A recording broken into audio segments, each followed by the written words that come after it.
Rick Neuheisel, college football analyst, works for CBS, joining us on the program. All right. Do we talk about what the committee got right or what the committee got wrong?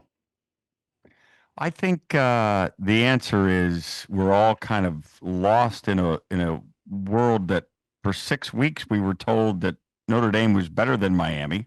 We all made our proclamations about how that game went on the field of play in week one, but to do it for 6 weeks and then choose the week after neither one played to make the adjustment, that to me is time for a change. And I don't blame anybody, but all of a sudden you've teased Notre Dame for too long to do this to them. And I see now they're taking their ball and going home. They're not going to play in a bowl game. This is bad for college football. Well, what do you make of that decision to not play in the bowl game against BYU? I think it's a sign of the times. We saw Iowa State, we saw Kansas State also make similar decisions. Obviously, coaching changes there as part of it, but I think bowl games are going to end up being the first game of the year. Dan, I think we're going to see a bunch of these bowls go by way of the whales, and I also think the college football playoff is going to go as they extended that deadline to January 23rd. I think we're going to go right past 16 all the way to 24. Well, wait a minute. We're going to get rid of bowl games? What do you mean by bowl games will be the first game of the year? I think we're going to have a hard time talking a bunch of teams into playing in the postseason. Maybe I'm wrong, and I hope I am, because I remember vividly how much I enjoyed him both as a player and as coach. But I just think in this day of transaction football where people are coming and going, that there are going to be a lot of teams, and we're going to see a lot of players that aren't going to participate, and I think that's a shame. So I wouldn't be surprised to see a bunch of these bowl games get moved to the front end of a college football season. Does Alabama deserve to be in? Not based on the eye test. They were not themselves. Give Georgia a lot of credit for that, but that was not a good-looking football team. And those two conference championship games, the the FCC and the Big Ten, for there to be that little movement in the CFP rankings meant that they were basically not important enough to make changes. That to me signals a time we're going to change those out. We're not going to have those. We're going to end up having play-in games to replace the money. And I'm wondering about these weekly ranking shows that ESPN has. Right.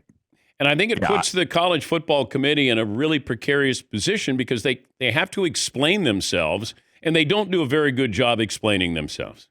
No, they don't. And the poor communicator, in this case, Hunter Yurachek, the CFP chairman, has to try to make sense of things. And I mean, for 6 weeks, you basically said that Miami is not as good as Notre Dame because Notre Dame's on this fabulous run. Notre Dame finishes the run, Miami finishes the season, and then you flip them. It brings into question all sorts of things, which isn't fair to the committee, but ultimately they have to answer. So these shows, to me, ought to be one show, the last one. And I understand how television works. We like our cake and eat it too. We like people's eyeballs and commercials and all that stuff, but that was difficult.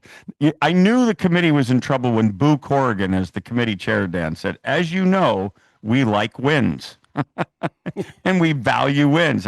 When he came up with that pearl, I said, now that's common sense. He's Rick Neuheisel, CBS college football analyst, former college football head coach. If I would have told you 5 months ago, Indiana is going to be undefeated, number one team in the country, and they're going to have the Heisman Trophy winner, and Notre Dame is not going to make the playoffs, you would have said, "Where's the statue of Signetti?" The guy has pulled a rabbit out of his hat. Is there anything that's comparable to what he's accomplished? Because I do think it's being underrated, what he did growing up in the Midwest, knowing what Indiana football was, and they want to be a basketball school, and what he's done in 2 years' time is remarkable. I think we're working so hard to figure out how it could have happened And obviously with the transfer portal and his experience at James Madison and a lot of really good players, the Surratt kid and others that came with him from James Madison. But at the end of the day, let's just stop and admire the work done. It is phenomenal. It is out of this world. This is a program that was the losingest program in all of college football. No one had lost more games. And for them to go and have this run that they have enjoyed, 11-2 last year, and now sitting there at 13-0 and the number one team in the land, going to a Rose Bowl. If you're a Hoosier fan, you're going, just don't wake me up. Just keep this thing rolling. And now, we're going to be listening to ABBA play Fernando for on and on and on. How many teams can win the title? I think 7. I think I like maybe 8. I think the top 7 teams are all absolutely good enough to do it. And as we saw over the weekend, defense plays, right? Those were games I think all went under.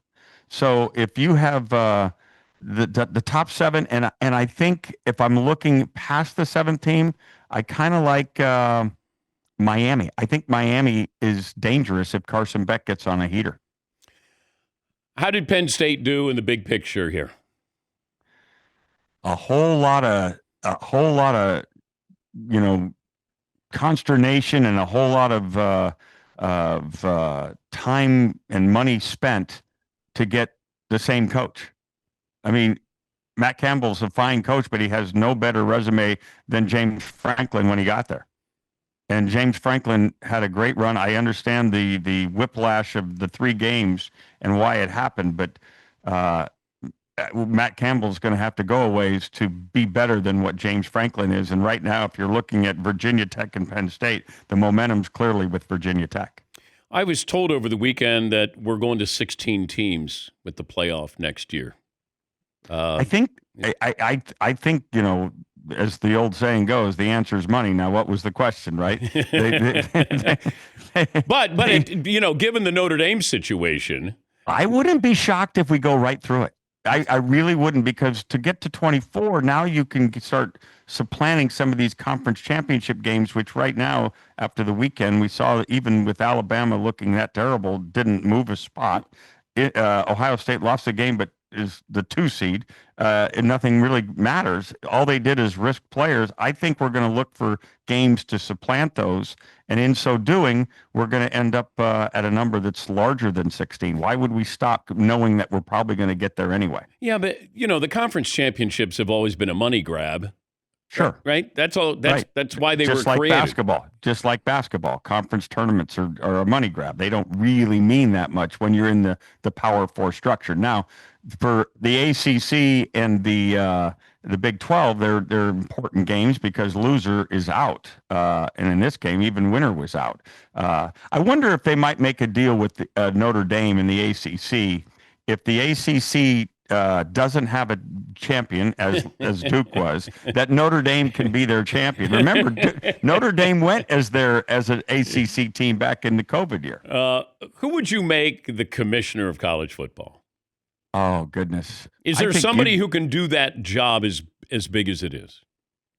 It's all it is given the bad news, right? It's the guy who can come up and tell people, or the woman who can come up and tell people things that they don't necessarily want to hear. No, a new type of commissioner, like somebody like Goodell, like scheduling. He's running, or they are running everything here. I'm available, Dan. I just want to make it. You I'm don't going want on that. record. You got a great life. You don't want this. I got my. I'm working on my grip. Oh, okay. The whole deal. Enough people hate you. You don't need more people to hate you. It's an excellent point, Dan. It's an excellent point. I don't need that nonsense.